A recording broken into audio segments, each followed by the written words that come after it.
Shut the car off. Man, you hurt my arm. You hurt my arm. Let me see your hand. You hurt my arm. Let me see your heart. You hurt my arm. You hurt. I got a what's the name on? Look. Taser deployment. Taser deployment. Come on. Get out. Get out. Lay on the ground now. On the ground now. I got the shit bag. Don't move. Put your hands behind your back. Both hands behind your back. Now. Rayer and 210. Cuffs. Oh God.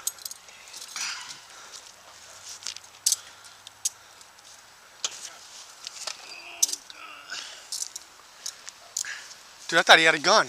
No. He started reaching. No. Why the fuck are you reaching like that? I got a bag No, on. dude, you were reaching with your I right have a hand. bag on. What's a bag? A shit bag, man. Okay, but what are you doing reaching for? I don't know if you're getting ready to shoot me or what, man. I can't fucking see. Please give me some water. We'll get you some water in a second. Radio plate's gonna be George Victor Nora 7912 GVN 7912, and he's detained. Taser deployment, and he was pepper sprayed. Can you roll a squad? All right, which side is the bag on? On your left or right? Hey, is this 210? On your left or right? 212. All right, 212. We're on 212, and I'll get you an address here. 797. We're across from 797. It looks like 780.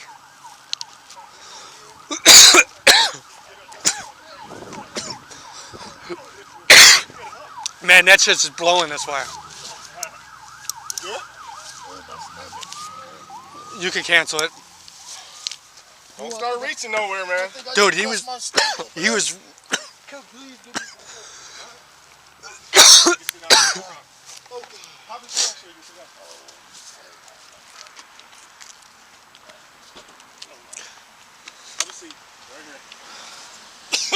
Dude, it's blowing all that way. I can't even go in the car. Don't go over there. It's worse. Man, give me some. The squad is coming. Dude, he was reaching like he had a fucking gun. I thought he was gonna swing around and shoot me. I haven't even patted him down yet just because Yeah, Mason and pepper sprayed him. Oh, shit. I thought he was gonna shoot me, man. All I was reaching for was about. Dude, no. No, I man. told you to. You were pulling away from me. Trying to pull out of there, man. Man, go look, man. I ain't got no damn gun in there. Okay, well that's why you comply with the police, so nothing happens. I'm not trying to get shot. Oh shit! Please give me something for my eyes. Who got to the squad is gonna be here in a minute. You got water in your car? Yes, please. Get him some water. Thank you. I only got a little bit.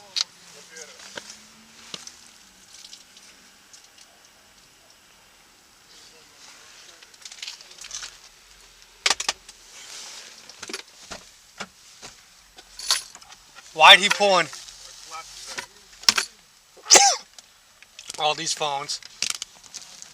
Are you familiar with what's going on over there? Yeah. I mean, come on. No, I didn't know. I didn't know. What'd I say on the radio? I heard you ask for bad heat. At least I thought you did. You said absolutely nothing? I mean, I'm fighting with the guy in the car. What do you want me to say? Well, you just said you needed a car. Yo, YouTube, what's going on? Trey back again, hit you with a video.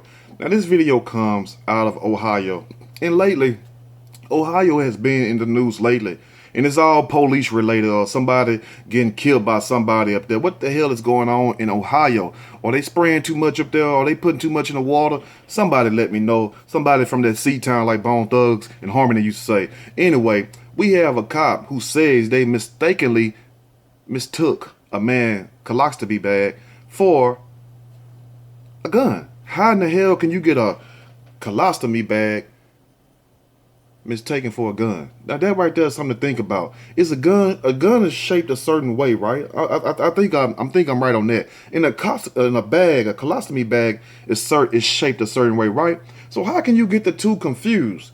You know, unless they started making these bags in the shapes of guns, how in the hell could this police think that this guy colostomy bag was a gun? Because if that's the case, you could say you thought anything was a gun. The guy could have had a damn rabbit in the car. You thought the damn rabbit was a gun. Now come on, man. These people right here is getting too far out of line. It's like some of these people just go to work and just wish and they just pray the night before.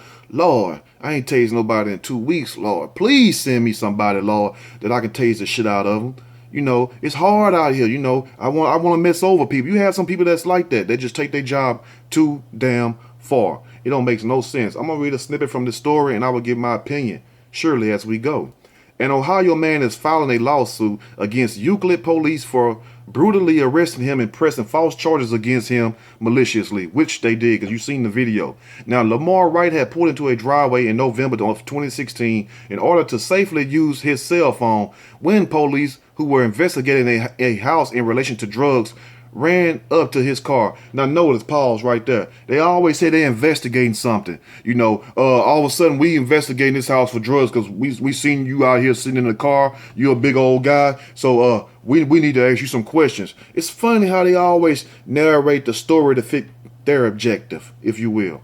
Now, the two officers were Kyle Flagg and Vashawn Williams, both of whom White said had their guns raised. Kyle Flagg sound like an old racist. Now, Wright claimed that when he realized that the two men approaching his car were police officers, he put his hands up after putting his car in park, which he did. The video shows everything. But that's not good enough. They don't want you to do that. Now, the officers ordered Wright out of the car, but before he could comply, Flagg tried to drag him out.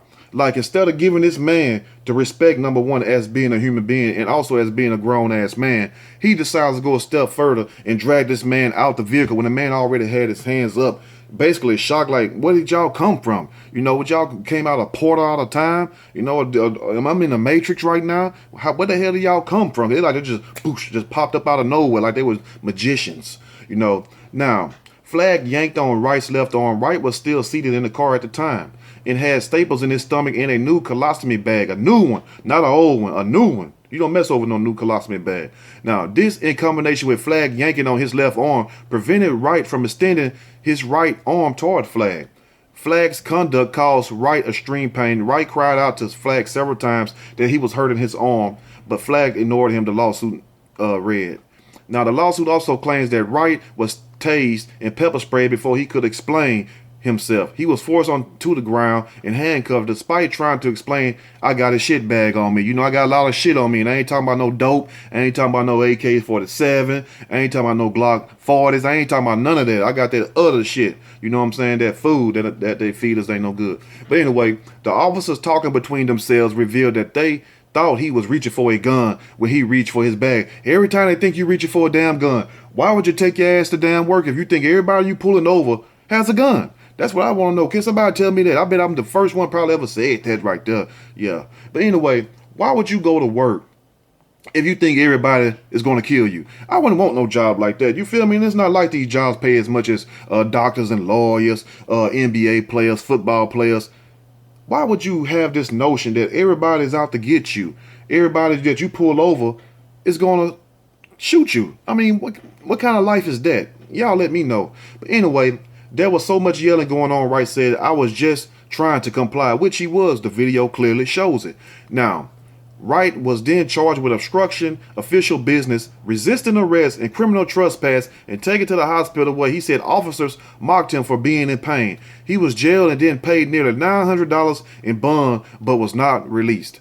However, after posting bond, Wright was not released from custody. Instead, his detention was extended without lawful justification. He was transported to the county jail where he was subjected to search via a full body x-ray scanner. Now this is where the humiliation come in at. It's not bad enough that we violated your civil rights, violated your human rights as a man and as a child of God. You know, we gonna sit up here and throw charges on you and also leave you in jail and also mock you, even though you're an innocent person. So you tell me, people that's listening, what kind of country and world do we live in, really? You know, are we really the land of the free, the home of the brave, or the land of the captured and the home of the enslaved? Think about that. Now, only after this scanning was complete, approximately 4 to 5 hours after bond had been posted, was Wright finally permitted to walk free, the lawsuit states. To add insult to injury, Wright also had to pay for the pepper spray stains in his rental car and was placed on a do not rent list by the company. The company, like, we had pepper spray everywhere, we had shit every damn well, we had piss everywhere, and I don't know if y'all don't know, but when you get feces and pepper spray mixed together on car seats, it leaves stains and stuff. It's like acid. It eats up everything. It probably ate all the way through the damn motor. Who knows? Them people is not playing at Enterprise now, or Hertz. While the charges against Wright were dismissed in June, Wright still wants justice for what happened to him, and I don't blame him. I filed this case to stand up against police brutality and to stand with other victims of senseless attacks by officers from the Euclid Police Department.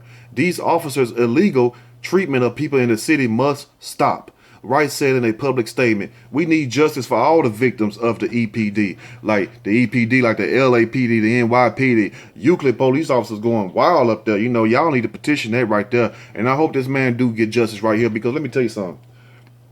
We do need law and order in this country. We do need people that will uphold the law, but we also need these same people to obey the law. We don't need them making up their own rules and then changing the story to benefit them every time something happened. No matter if the guy was handcuffed with his arms behind his back. Oh, he shot himself in the back. How did he shoot himself in the back? You know, we hear all kinds of stories. You know, like Philando Castile in the car with his wife and child. Just gunned down for no damn reason right there in front of people. And it was no justification. It was no probable cause for them to do anything like that. So, but they would turn a story around to make it fit their narrative and their way they want you to perceive it. And this is the shame that we live in a country where you have people more afraid of police than they are of the Crips and Bloods. They're more afraid of the cops than they are of these gangs and stuff. The cops are the new mafia. The cops are the biggest gang in the world, in case you don't know. So all you all want to claim these different sets and stuff, you need to unite and stuff, because you're facing a bigger enemy, and it's going to get worse. Did you not hear Donald Trump tell the people at the press conference about when they arrest suspects, don't be gentle to them. You know how you put your hand on top of their head when they getting ready to get in the car, lower down? Take your hand off and just leave it there. And they just happen to bump their head real hard, oh well, who cares? You know, because they're going to tighten up and everything, and eventually they're going to put a whole lockdown, then institute martial law. So just get ready. And the stand starts now. The resistance, whatever you want to call it, starts now. You have to be aware of what's really going on in this country. But people are more entertained with drama and more entertained with these false reality shows than what's really happening. And it's happening right up under your nose. So when it hits your doorstep, don't sit up here and beg nobody to do a video for you or talk for you if you're not going to be one of the ones on the front line combating police brutality. That's what it's about, combating police brutality, because a lot of people have suffered from the hands of dirty cops. Until the good cops, like I tell you, congratulations. Look, we love you. I love you. Don't nobody else say they love you. But to the bad cops, to hell with you, and you need to go to prison. And you need the same punishment that you give all these innocent people out here every single day. And that's to the bad ones. Until the good ones keep doing your job, you will be blessed. Until the bad ones, may you burn in hell, because that's what will happen, you know. Because you cannot sit up here and think just because you throw on a uniform, a doctor throw on a uniform, a fireman throw on a uniform, a judge throw on a uniform. But guess what? After so many hours a day, the uniform must come off and you must return back to regular civilian life, if you will. So what's up with that? You have no more power than anybody else. I don't see cops living to be 500 years old or 1,000 years old. You die just like the next person. And why? And how would you want to live your life and talking about, I'm just trying to make a living? It's plenty of other ways to make a living, just like you tell people on the streets doing wrong. You're doing, and you bad cops, you're doing the same amount of damage and dirt as these thugs and killers on the streets and everything. You're no better than them. So where's the justice at? That's why we, the people, must come together and combat these situations. Because sooner or later, it's going to be me or it will be you. And then what? Anyway, if you like the video, make sure you hit that like button. If you like, subscribe. Till next time, y'all stay blessed, stay vigilant, and watch your back. Because trust me, you never know when it might be you. I'm out.